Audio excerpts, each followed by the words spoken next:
So here, let me introduce this idea, which is we call the adjoint method, by giving you a very simple but actually very hard question to solve. So what if I have a optimization problem like this? I want to minimize. Okay, I want to minimize C transpose times X, where X is the solution to the parameterized linear equation.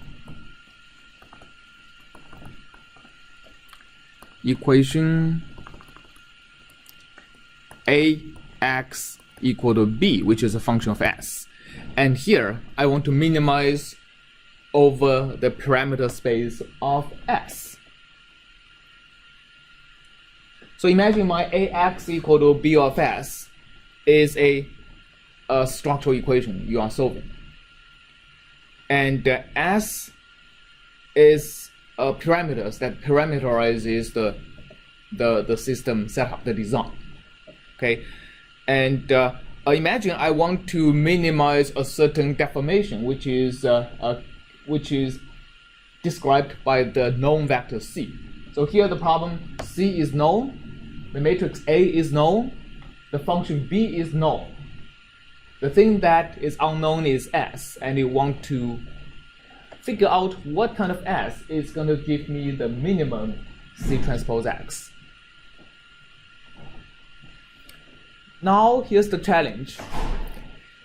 Can you solve the problem without ever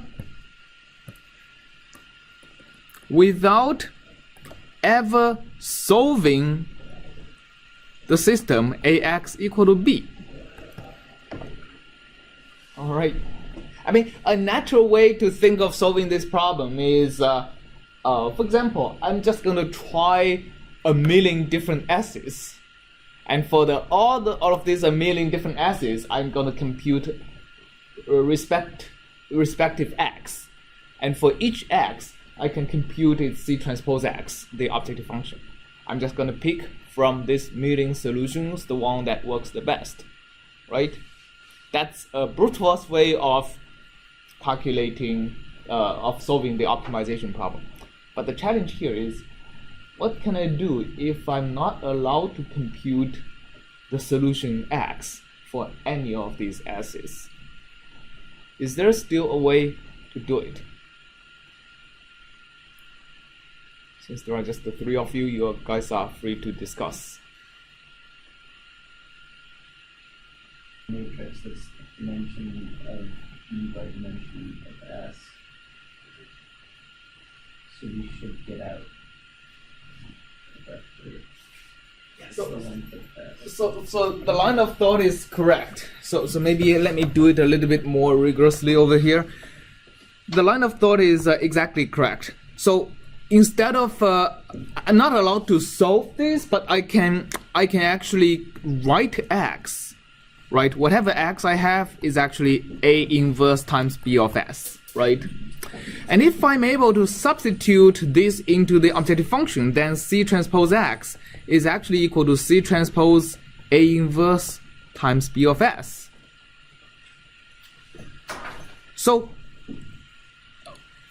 this is my X, which depends on what S is. But I'm not obligated to compute this one first. I can use the association rule to compute this first, right? So this is where the subtlety comes from. If I compute A transpose B first, I have to do this every time I change S. But if I compute C transpose times A inverse first, I can just do that once. All right, which means if I call this X hat, let's say, which means that well, let me call this X hat transpose. Then this is basically saying I pre-compute X hat X hat transpose equal to C transpose times A inverse, or if I write this in a little bit more, if I transpose both sides and move the A inverse to the left hand side, this is actually A minus transpose. Oh, sorry, not A minus transpose. A transpose times, sorry, this is X hat. A transpose times X hat equal to C. So this is equivalent to that, right? If I multiply both sides by the inverse of A transpose and transpose both sides, I get this. So if I solve this equation first, this is actually, by the way, called the adjoint equation in this case, then the objective function can be written as X hat transpose times B.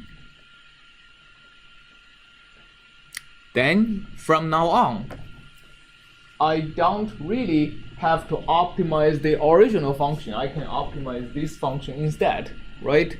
I just evaluate B again and again without ever having to solve any linear equations again. So what's the idea we get from this example? Is that the order of the operations is very important. It can be very important in determining the cost, the computation cost of your optimization algorithm. The backpropagation method I'm going to describe next is actually a very much extension of this idea. Instead of looking at an expression and start evaluating the expression in the usual way, which is compute E of S, then compute the logically next one, we can actually reverse the whole operation and start from the left side, start from the side that is close to the objective function, and propagate in a backwards way. Right, so that's the idea of the backpropagation.